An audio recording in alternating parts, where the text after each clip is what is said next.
This is Stacy Barenfest. I'm Margy Feldhuhn. This is the Marcus Garrett. And you're listening to the Earn and Invest podcast.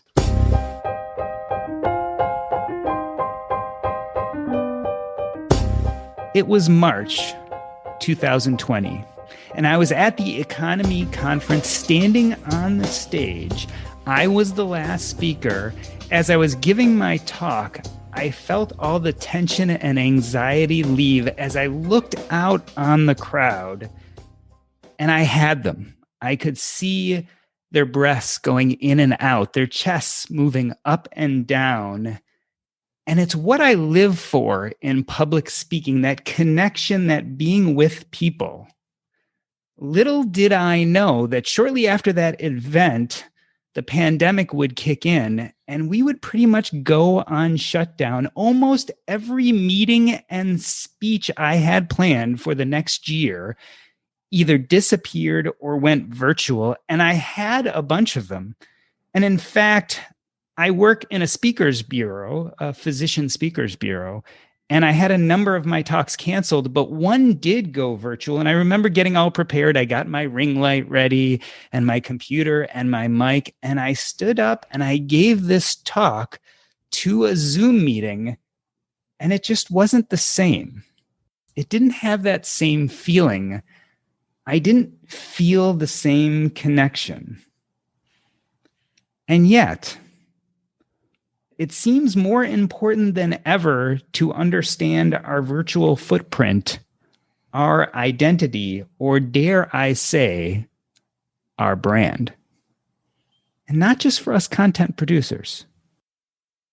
And speaking of your virtual presence, I know a lot of us have been spending most of our time online lately. So where do you go to find out the newest, best, and greatest when it comes to financial information? Well, I go to wallethacks.com. That's WALLETHACKS.com. My friend Jim Wayne created this website to teach us about credit cards, banking, investing, insurance, loans. You name it, it is covered on Wallet Hacks. They recently did an article on Tally. This is an app that simplifies your credit card payments. It's a good place to go and learn about different apps and different tools that we can use in our personal finance journey. Jim created WalletHacks.com to help demystify money. For far too long, experts have made it complicated so they can make money off you. Wallet Hacks offers no products, no services, just information to help you become better with your money, and best of all, it's free. Check them out at wallethacks.com, that's WALLETHACKS.com, and be sure to sign up for their free newsletter. Marcus Garrett is a motivational speaker, staff development manager, and author of Debt Free or Die Trying: How I Buried Myself in $30,000 of Debt and Dug My Way Out. He also co-founded Paychecks and Balances, one of my favorite platforms and podcasts. Marcus, welcome back to the show. Thank you for having me. It is great to have you here. You were on previously with your former co-host, Rich. We had a great conversation then, and I'm looking forward to another good one now. Margy Feldhuhn is the co-owner of Interview Connections, the first and leading podcast booking agency. Margy and her business partner lead an in-house staff of over 20 full-time employees in their now virtual Rhode Island office and have successfully scaled the agency to multiple seven figures. Margy, we were talking about this before the show. You were really before your time, especially now that I'm looking at it in the lens of this pandemic. You guys were talking about podcast booking back in 2015. Yes. And, we had to educate the market for a long time about why they should care about virtual speaking and networking opportunities. And the biggest change in 2020 is that nobody needs to be told why it's important anymore. Yeah, it's a pretty incredible change. And in fact, that's the major impetus for doing this episode today. Stacy Barenfest is on a mission to guide female changemakers to freedom and fulfillment to be limitless and leave a legacy. Stacy is the founder of Catalyst Group and creator of the Inside Out Success Method, a system at the core of her premier consulting program for female changemakers, Limitless with Stacy B. Stacy, it's great to meet you. Great to meet you. I'm glad to be here today. I'm really excited to have you on the show. Let's just jump right in with you, Stacy. I was reading a blog post on your website, and I'm going to quote you here. You said, "There are many ways that you can view the current circumstances in the world, but at the core, I believe this is an opportunity to evolve. Talk about what that looks like to you personally in 2020. Talking about 2020 and all of the crazy situations that have happened, for me, it's been a total 180 evolution of not only, my brand and business, but how we operate. I have a residential real estate team and we have the brick and mortar office. Everything is boots on the ground. And so we have adapted and evolved in bringing everything on Zoom and utilizing tools like Zoom, to navigate that market. But really, I think the opportunity that this has given us more so as a collective is the opportunity to flush out the things that no longer serve us. I think that COVID has forced us to look at that stuff and take a step back and ask ourselves, is this really what I want? Is this direction that I want to pursue? And then make adjustments accordingly. Marcus, let's talk about some of those adjustments. You started 2020 as half the duo of Paychecks and Balances. In fact, that was a big part of your virtual footprint. You since have transitioned from that role. Talk to me a little bit about your strategy in 2020. How did it feel to leave that platform, to leave that virtual brand that you had?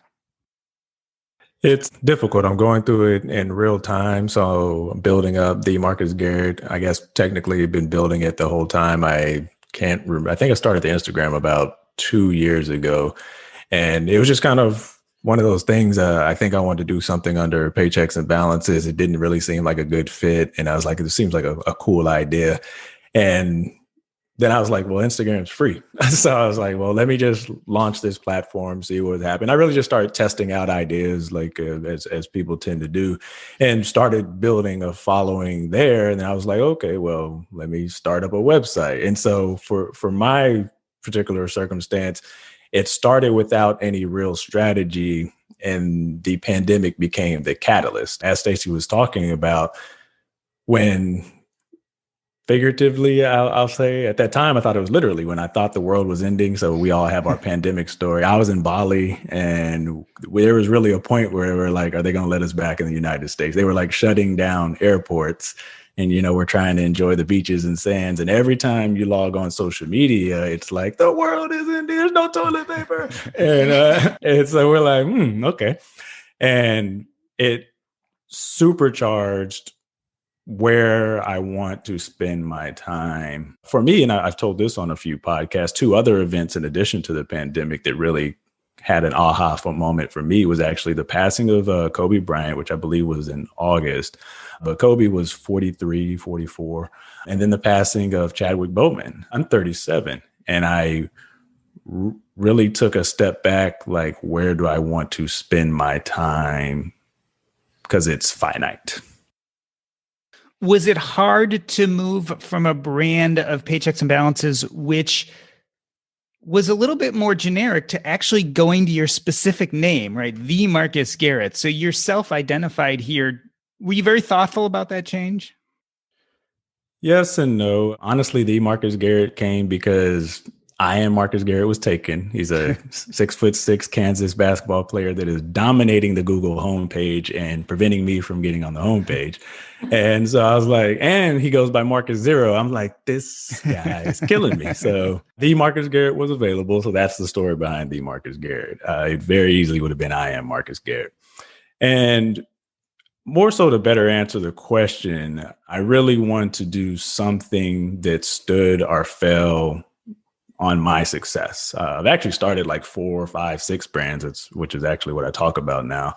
And I just wanted to have something, going back to the pandemic response. For me, it was like, I want something that would be a legacy, and what better or easier thing than it's my name. And, we'll see in real time where the brand goes. A lot of it was inorganic at first. Like, I didn't really have a strategy, and I'm actually backfilling the strategy of what do I want to do with this thing, because it kind of grew on its own. And now it's okay, what does 2021 and the future look like? It's an interesting point that it brings up. All the experts say go out and grab all the social stuff with your name on it, whether it be the website, untitled.com, or whether it be the Twitter handle or Instagram handle or Facebook page. And a lot of us have found that when you actually go out to do it, someone else has already snagged that name. So it's something to think about that maybe we weren't thinking about 5 or 10 years ago, but definitely need to now. Margy, let's talk about what's happening right now. Has the pandemic caused cataclysmic change with people's interests in booking podcasts? Or do you think this is just a continuation of what was happening already? It's definitely just a continuation. We have not seen like a big drop. If anything, there's more urgency for getting out there speaking, but we haven't seen a huge change in our industry. People get the importance now more, but we haven't been super affected yet, I would say.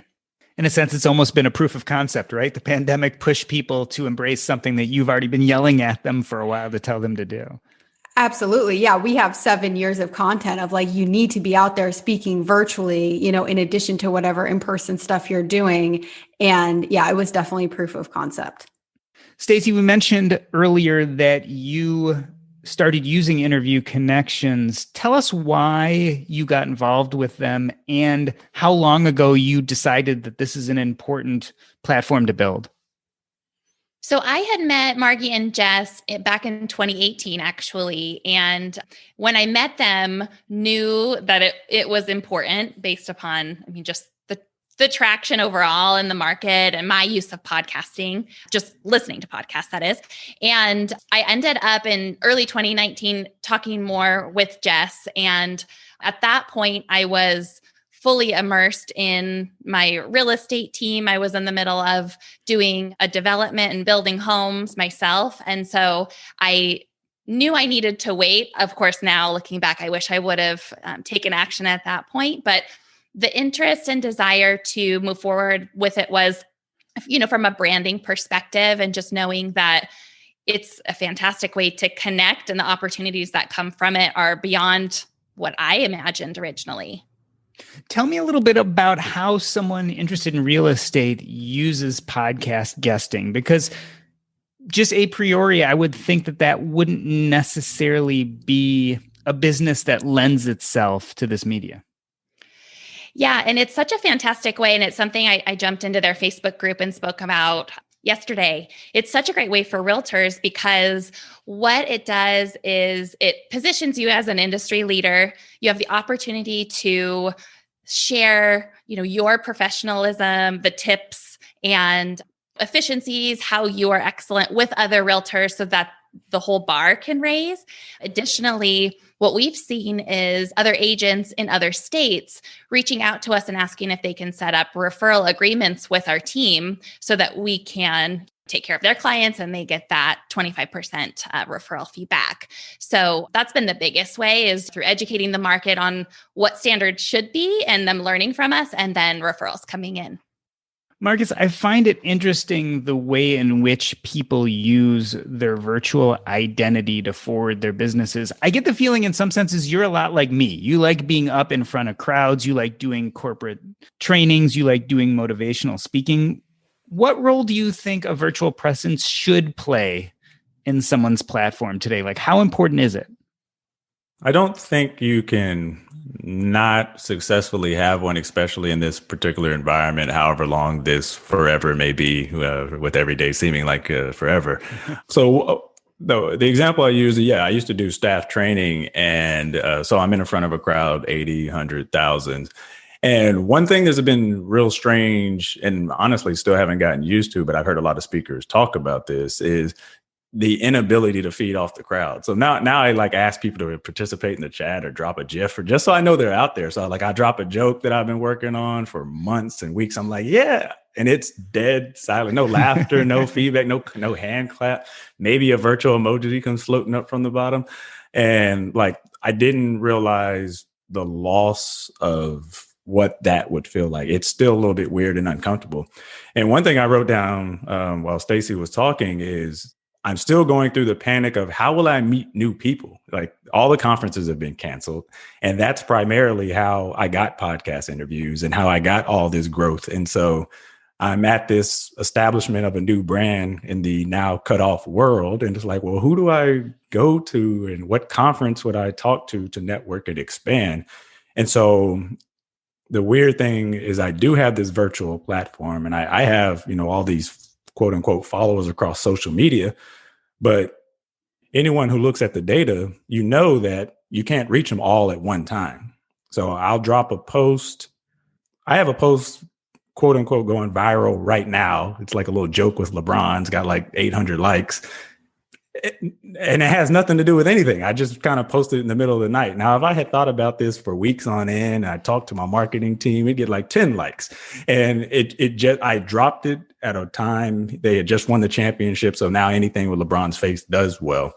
And, I don't know how I'm going to recreate that magic, but I do know that it's important to be out there. I try to drop 1 to 3 pieces of content every day.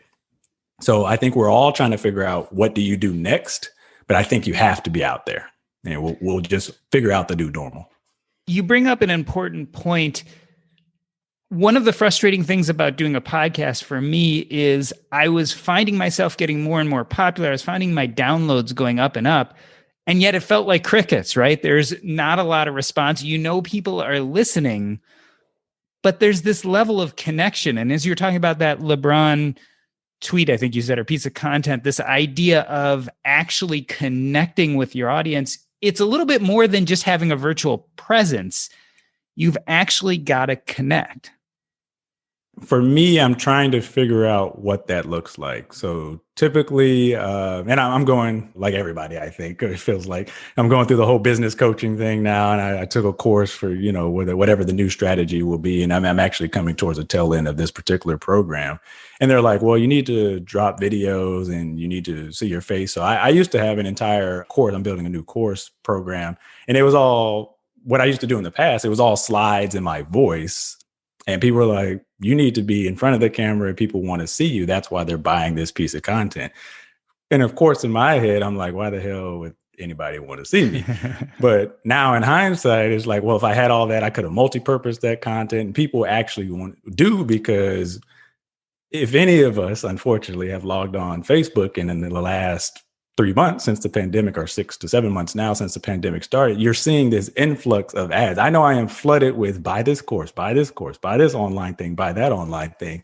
And now I'm like, if only I had 6 months of video content already done, then I could get started. Whereas now I have to kind of build it retroactively. But I do think this is going to be the new normal, so that I believe in still sharpen still that competition. You still have to find a way to stand out from it. And if I have to do that on the back of this Instagram post from LeBron, then so be it. I'll find a way to repurpose this content, because now I know that does well. And I'll figure out why it did well and why that resonated with people. Margy, let's talk a little bit about standing out. You guys write on your website, podcast interviews are one of the quickest and most effective ways to build more brand awareness and one of the fastest ways to establish credibility. Why do you think this medium is so powerful? Why do podcasts connect to people in some ways that maybe other forms of virtual content don't? I think because it's so intimate, you're kind of eavesdropping in on a deep dive conversation. As the guest, you're usually like sharing your story. You're not just talking about your business, you're talking about your background, your failures, your wins. So I think the trust is so high from people because it really feels like you're listening in on a conversation. I think all of us who have podcasts we love, we sort of feel like the hosts and their guests are like our friends. So I think that's what makes it so powerful. And I also think that there are so many ads, and we do run Facebook ads too. We grew organically to 7 figures, and we just started doing paid ads this year, and they're great. I'm not anti-ad, but you don't get the sense of what makes someone unique from just seeing their ad. But if you hear a 30-minute conversation with them, you understand, even if they're in a crowded industry like business coaching, you know exactly what makes them different from everybody else in their space. Stacy, you've now been at this for a while. Guesstimate how many podcast interviews you've done and what kind of impact have they had? So I would say 10, 11 have gone live. I've done 20. I have another, 35 that I'm working through. I mean, impact wise, I've already seen, the return on my investment with Interview Connections through the people that have come through, whether it's a real estate agent setting up that referral or a coaching client. And Marcus, have there been some surprises, some benefits to your virtual interactions that you weren't getting in your in-person meetings and talks? That is an excellent question. I'm going to have to say no, but I haven't thought about it that way. I haven't really thought about what I've gained from going virtual. Actually, I do know I'm going to answer that question because to your point, or to the heart of the question, you're thinking about all the things you're lost. And even to Margy's comment, even as I said it about the ads, another thing that you and I feel that others might have to deal with is, especially as you establish what is a new brand, even though I'm 15 years in the game, everything always feels new, is it feels like I'm getting bombarded with ads, and I probably am. And it feels like the kind of the imposter syndrome is the popular term right now. Well, everyone's doing it. So there's nothing else to talk about in personal finance. There's, $3.9 trillion in debt out there, but I have nothing to add to the space of personal finance. But that's because the algorithm's like, this guy's a personal finance guy, so we're going to bombard him with nothing but personal finance ads. So it feels like that's all anyone's talking about. And then I go out there and I'm like, hey, I got a book. And they're like, about what? I'm like, money. And they're like, money? I've never thought about that. And I'm like, what the hell? So you kind of have to remember that, it's this targeted niche market that you're living in. And that if you feel that you have a voice or something you can bring to the table, you do. And as my friend told me several years ago, you owned a bar. Every day someone's turning 21. So there's always a new customer, as far as he was concerned, that's going to walk into his bar.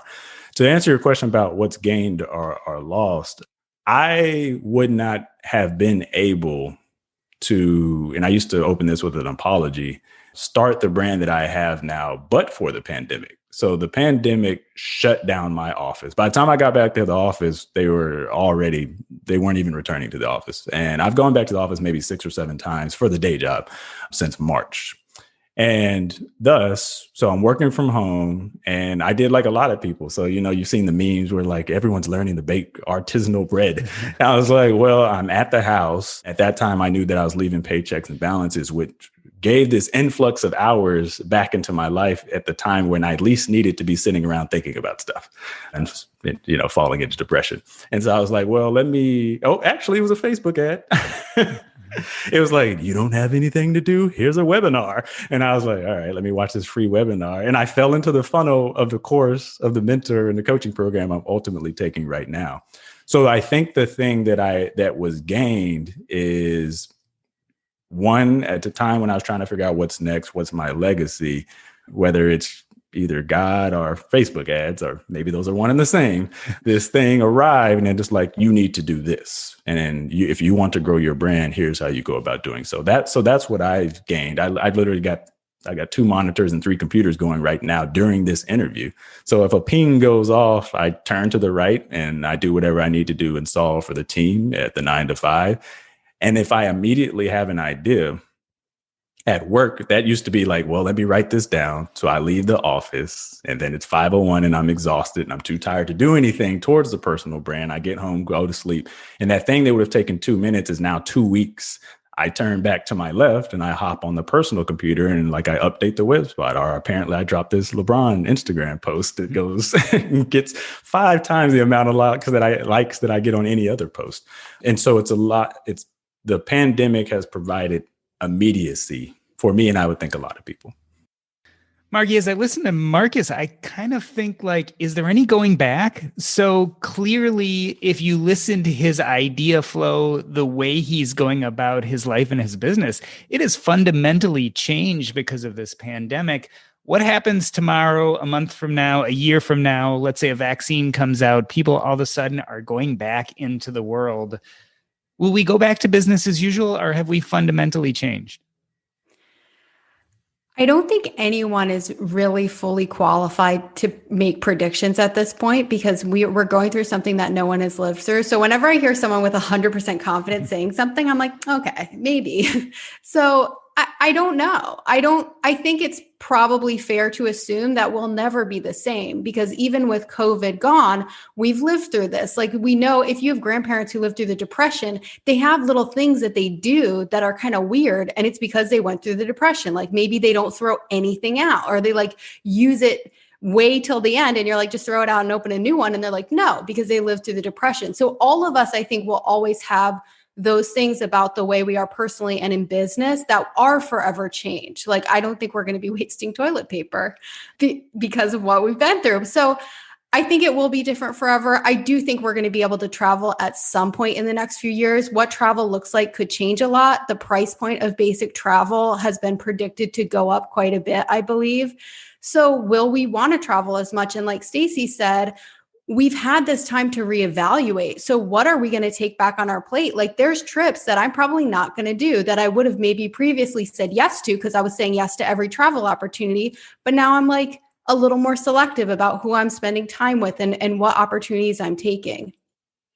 Stacy, we talked about the fact that you have a real estate business, but you also have a coaching business. You've now been getting more and more experienced at living this virtual world where you do podcasts, you're a guest, et cetera.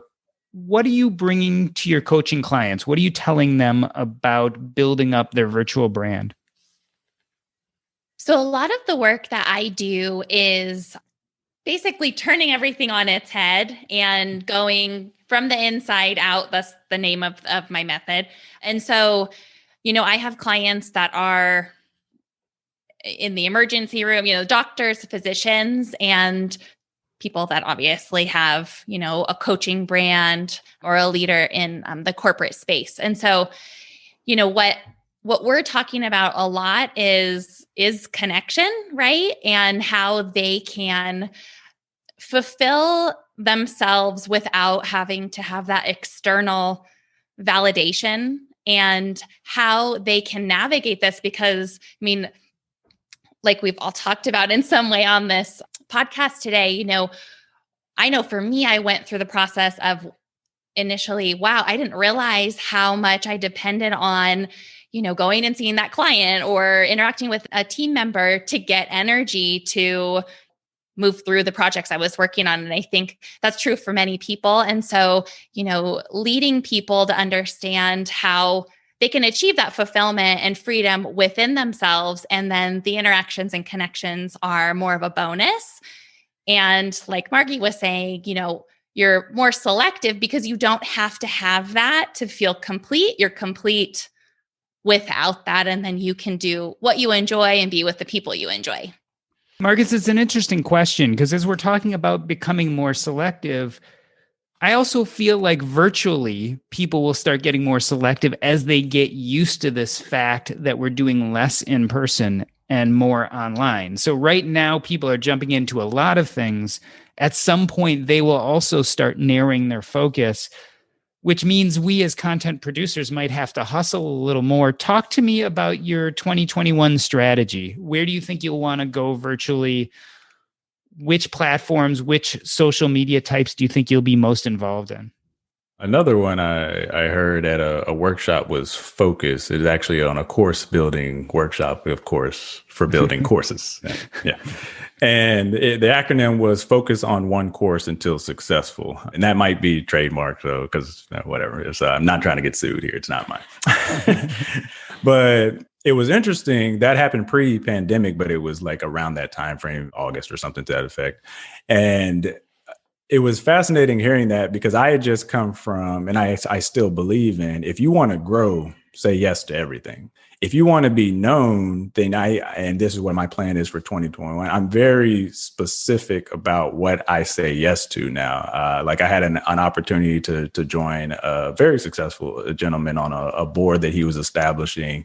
He's already wealthy and had a bunch of other wealthy guys on it. And normally I'd have been like, yes, of course, I want to. And I was like, man, I'm really trying to get to the end of this course building platform that I'm on right now. I'm a few weeks away. Is there any way we can table this until, Q1 of 2021? He said, fine. And for all I know, he replaced me.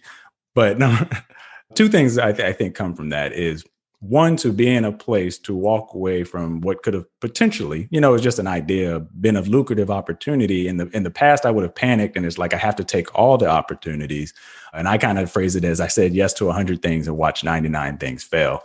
Instead, now I say yes to the one thing until I see it to completion and success. So when I wrap up this course and this program is up and running, and it's probably 2 weeks from launch, I got a soft launch going right now, I can at peace and comfortably move on to the next thing, knowing that is done. You just kind of have to tinker with it. That the big build is the thing. And I think that'll be, at least for the foreseeable future, my strategy going forward. I'd rather start one project, finish one project, and succeed at that project than keep failing at those 99 like I was. And I think that'll help some people, because especially in this multimedia age where you have to do everything, you feel like you're failing if you're not on all the medias. In fact, Instagram, which is the platform I focused on, was a result of that. I'm like, I'm going to grow my Instagram. And I can tell you for a fact, Twitter suffered. I can't remember last time I got a Twitter follower. Facebook is just a phenomenon I can't really fill out. So I hired a guy to help with Facebook. But the point being, Instagram grew. Instagram has grown exponentially. I have proof that focusing on this one platform where I'm going to put all my energy and see it be successful paid off. And I made that decision because I just said, I'm going to follow the data. And I looked at all the numbers, and Twitter wasn't moving people to my website. And ultimately, that'll be where I do this courses and speaking, and that I want people to go to the website. And Facebook wasn't moving people to the website. Instagram was moving people to the website. So why would I not grow Instagram?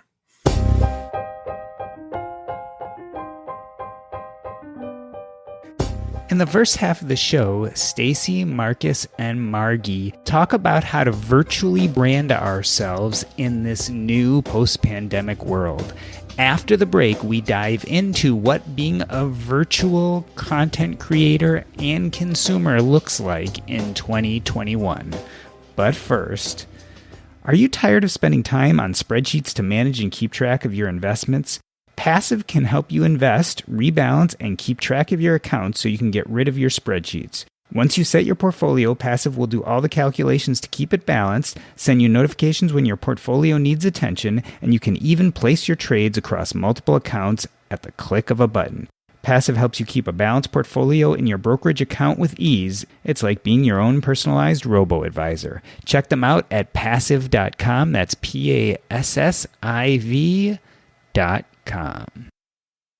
Stacy, I want to ask you a very similar question. With the virtual world so vast, what do you think you're going to focus on in 2021 to have the greatest impact? It would be, to, like Marcus was saying, focus on that one medium, just because as my focus shifts away from the real estate team and I get that leadership team in place to fully step away, that will be the focus. And just also a strategic approach with the people that I'm getting in touch with. The program that I have is, a one-to-one program, and that will turn into one-to-many. And so just having that strategy of who I'm networking with and what that plan is month to month, so that I can really track those numbers and people and make sure that everything's tracking along with social media. Margy, let's talk about the trends in virtual media. Interview Connections has been going for a number of years now. We know how important podcast guesting is. Are there newer things on the horizon? Are you working with clients on Facebook Lives or Instagram Lives or webinars? Are you focusing on other things besides just podcasts? And what do you think is going to be the newest and the greatest coming in the future? So no, we have gotten, like Marcus said, we have gotten as successful as we have in being multi-seven figures and continuing to grow beyond that by focusing on podcast interviews. So we are not offering another type of booking service. We do have a pretty robust client community, and we're connecting our clients all the time. So they're, like doing guest lives in each other's Facebook groups and stuff like that.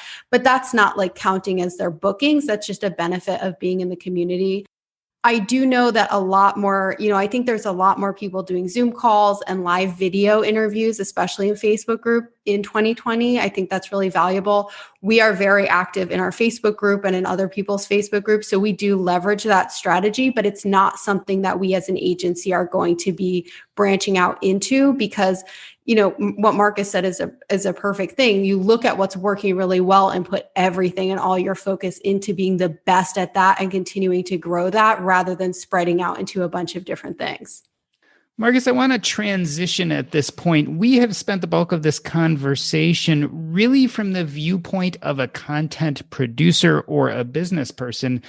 But let's talk about Marcus Garrett, the consumer. How has this virtual world changed you? Are you consuming in different ways than you did last year? Yes. So it changed me in two ways. Personally, I actually had to take a step back from a number of the things because I was starting to feel mentally overwhelmed. Actually, I took a break, and after I think a few glasses of wine, I actually deleted my Twitter for a while. I'm like, it's too negative, man. Everybody on here, the world is burning. I already know it's burning, so I don't need to hear about the forest fire every 2 seconds. Now, I think I got frustrated one day and deleted it, and then luckily you can recover it. So I've actually taken a step back from the social media and all the way back from the news, because even going back to my earlier comment, I started reading this stuff and I'm like, nothing's really changed from 8 a.m. than 8 p.m. But I've read 8,000 tweets in between. And it's just people arguing about what they were arguing about at 8 a.m.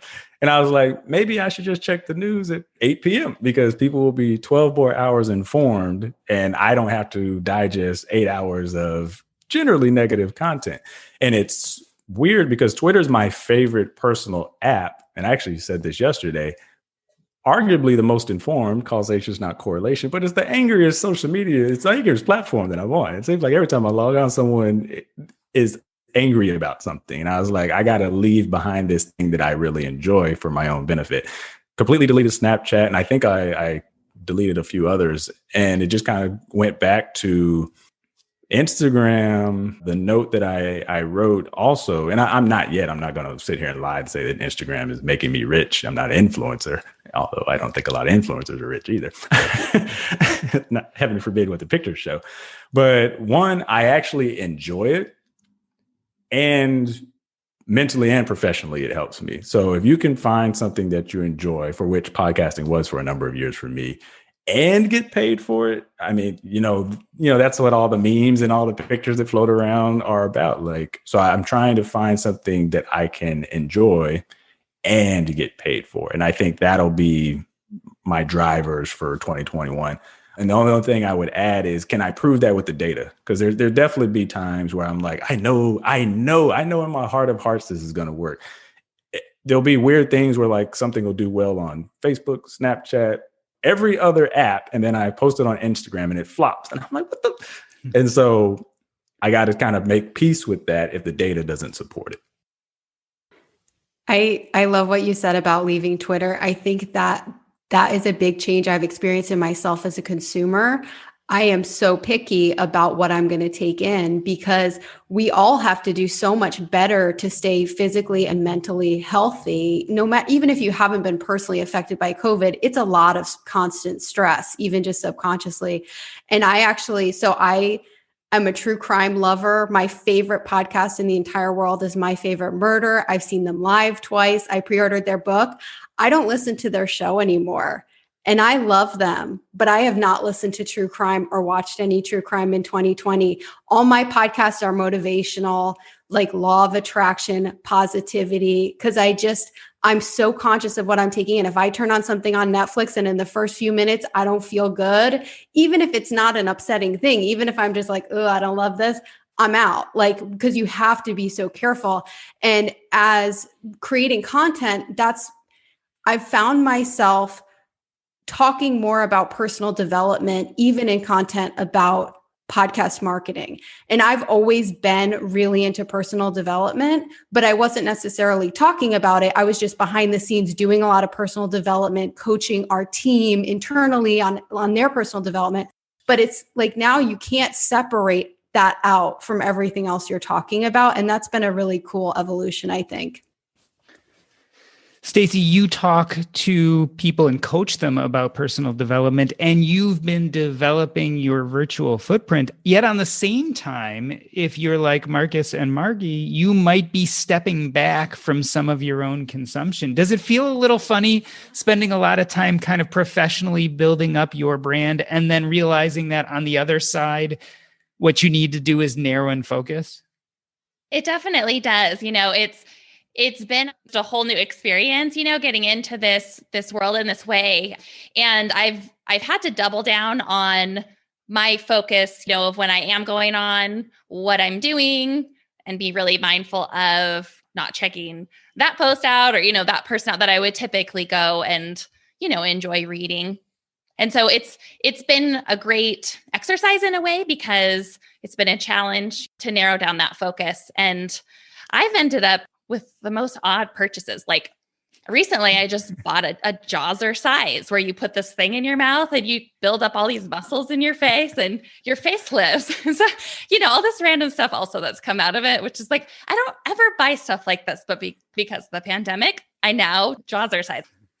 So Marcus, sum it up for us. If you were to put this all together and tell a story about what it means to be a virtual human being in 2020, give us a sense. What's going on? What do people need to know? What should they be doing? I think, without being cliche, to regulate the noise. So for me, I was actually getting overwhelmed by all the signals. And I'll talk about this because, one, I think you need to, but I was going to therapy actually before the pandemic, and I stopped as I moved and relocated. And actually, she's probably virtual now. But that being said, I kind of went through this exercise of that was a work-related trigger, but it opened me up to the recognition of what my stress factors were. So for me, it was, I had all this stress and pain in my neck. And I was like, oh man, it must be the gym. I'm working out too much. Never went to the gym. And she was like, actually, I think that's chronic stress. And I was like, oh, that actually makes more sense, because I am chronically stressed and I don't go to the gym. But as going through that exercise, we were able to identify like what my triggers were. And what would happen for me is like, I'd read like this tweet or something like, 2 weeks earlier that I didn't think bothered me, but it's just kind of like that voice in the back of the head. It'd be like that person like, you suck, and I'm like, what? Who said that? And then 2 weeks later, it's the only thing that I'm thinking about. Like, man, is everything that I've done over the last 15 years been a waste of time because of that troll on Twitter? And I was like, let me take a step back from these things. I would encourage people to find the avenues or venues, because there's just so much stress out there. And it's not a failure to take a step back from all the noise. I think some people are like, well, if I'm not on everything, I failed. If I'm not always out there being positive, I failed. I'm not always talking to my followers, I failed. And I don't see it that way. And I don't think, actually, I know that the followers haven't seen it that way either. They still show up. If anything, they're more eager because I'm less available. So like when I do show up somewhere, they're like, I want to hear what he has to say. And I think it was to Margy's point. I've also been very transparent. Like, hey guys, I'm taking a step back for Marcus, not the Marcus Garrett, the brand, but for Marcus. Still love y'all, still want to be available, but I need to take a step back so I can be the person that you've grown used to and look forward to and want to see out there. That I think, for whatever that timeline will be for people, that'll be the foreseeable future. But what I've tried to even encourage myself to is stop saying back to normal. You had an excellent question, like, will we return to normal? And no, my answer is no.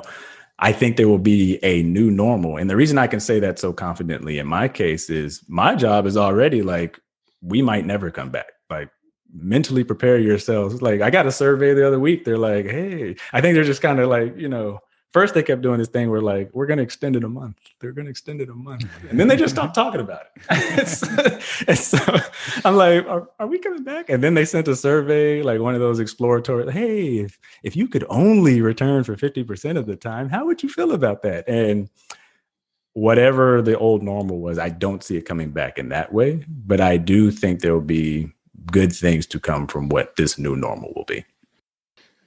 Margy, it's an interesting point because as I'm listening to Marcus, I'm thinking that some of the toxicity of our virtual world and just some of the overwhelm of having all of this input hit us at once is that we counterbalance it with in-person meetings and get-togethers. We even counterbalance it a little bit with physical touch. And one of the things that I personally wonder is how we're going to make up for that in this current virtual world. I mean, Marcus talks about emojis and finding other ways to express emotion when we're interacting with each other virtual, but I almost feel like something is lost just because we don't have that physical closeness. Well, I mean, I'm probably a bad person to ask because I'm an introvert. So I'm like kind of chilling. Like I could do this I could live like this for a long time. I'm one of those people who I'm like really, really, really close with my core circle. So as long as it was really hard for me to be quarantined from my mom because she's higher risk. So for the first few months, I wasn't seeing her and I was buying her groceries and I was leaving them on her porch. Like, now that I'm like, we can have our circle so I can see my mom and I can see like my girlfriend's family. I'm very happy because I feel like I'm still getting the closeness that I need from the people who I care the most about. And it's kind of like doubling down on Instagram because that's your most valuable platform. Like I'm doubling down on my most valuable relationships. I'm closer with them than I've probably ever been. I was traveling every single month. Now I'm home. I'm helping my mom with all these house projects that I previously didn't have time to help her with. I'm spending more time with her. So in that way, I feel like it's been great. I think it just depends on your perspective. I love that as an exclamation point to this conversation, doubling down on your personal relationships, on those you can control, and certainly those close by, because our virtual world is exploding. And as both content producers and consumers, it's more important than ever to understand your virtual identity, your footprint, your brand, even your preferences for how you want to interact with the world. This has been a great conversation, and I really want to thank you guys for coming on and having it. I want to end this episode the way I end every episode and give you a chance to tell us what's up next in your life and where we can find you. Marcus, why don't we start with you? Well, if you haven't guessed by now, I'm most active on Instagram, but you can find me universally branded on every platform except for TikTok. Don't want to get caught up with the whole Russian thing going on right now. At themarcusgarrett.com, you can find everything you need, as well as download a free chapter of the book of Debt Free or Die Trying. Stacy, tell us what's going on and where can we find you if we want to learn more? Yes. So the best place to find me is on my website, which is limitlesswithstacyb.com. My last name, as you know, is quite long. So everyone that knows me calls me Stacy B. So Limitless with Stacy B is the best place. And Margy, I found you as well as Stacy, as well as I think a number of other guests through Interview Connections. So tell us what's going on with Interview Connections and how can we interact if we want to know more information? Yeah, the best way to connect with us is actually our Facebook community, our free Facebook community, the Guest Expert Profit Lab at interviewconnections.com/group. Jess and I are in there multiple times a week. We're doing free trainings and it's a fun, ongoing conversation. So it's a great place to learn, but also a great community. This has been the Earn and Invest podcast. On behalf of myself, Doc G, I wanted to thank Marcus Garrett, Stacy Barenfuss, and Margy Feldhuhn. That's a wrap.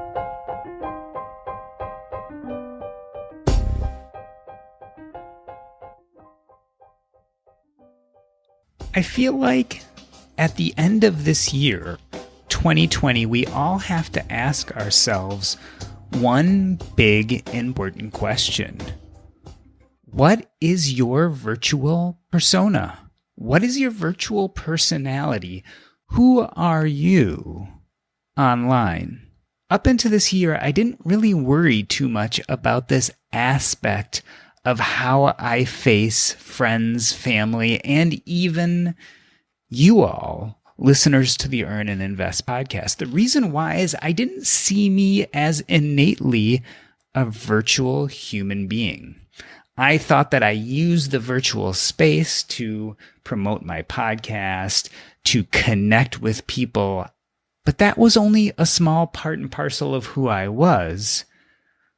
most of my true connection happened in person, whether I went to meetings or gatherings or meetups, whether I saw people socially or even from a work standpoint. I really more defined myself by my in-person interactions. That all changed this year, and I think it changed for many of us. 2020 has shown us that our virtual personality is more important than ever. And this is not just for us content producers, because we are out there trying to promote something we're doing. So it makes sense that we pay a lot of attention to the virtual world. But also as content consumers and just as citizens, it's becoming more and more important to define who we are virtually. And this is complicated because unlike our experiences in person, unlike what happens when we see someone at a conference, what we put out into the virtual world is basically forever. That tweet, that blog post, that Facebook post, certainly we can erase them, but they exist digitally. And digital almost seems like forever. So in a sense, we're curating our own virtual identity based on the information and interactions we put out there in the world. And it's a little bit daunting. Who are we? How will we be perceived? How will the content we produce travel throughout our virtual world? These are all questions that I believe we always ask ourselves, but now have become more and more pertinent. And the truth is, I don't know the answer. I don't know how to nail that virtual persona perfectly. I don't know how to create an identity in the virtual world that matches that which I've spent a whole life building face to face, in person. It's a brave new world, a world that we've been dipping our toes into for years and years, getting more and more comfortable. But 2020 was different. Maybe it was the pandemic. Maybe it was working from home. It went from evolution to revolution, from slow change to quick. And we're all adjusting. That's why I thought it was important to have this conversation today. That's why I wanted to get Marcus and Stacy and Margy on to talk to you about some of the changes in their lives and how they've been managing their virtual personas. I think it's a conversation we're going to continue to have. I think it's going to get more and more important in the future. And I doubt that even once we hopefully get past this pandemic, that we are going to go back to the normal that was there before. Our virtual lives have now blossomed, and I don't think they're going to disappear. Even if we are back to working in person, even if we resume our old travel schedules and our meetings and conferences and get-togethers, the Pandora's box has been open. And now, for better or for worse, we'll deal with the consequences. Like I said, I don't know the answers, but I certainly know that we can explore them here on Earn and Invest as we continue to plot out how to be successful in money and life and community. Thanks for listening, and I hope you enjoyed the show.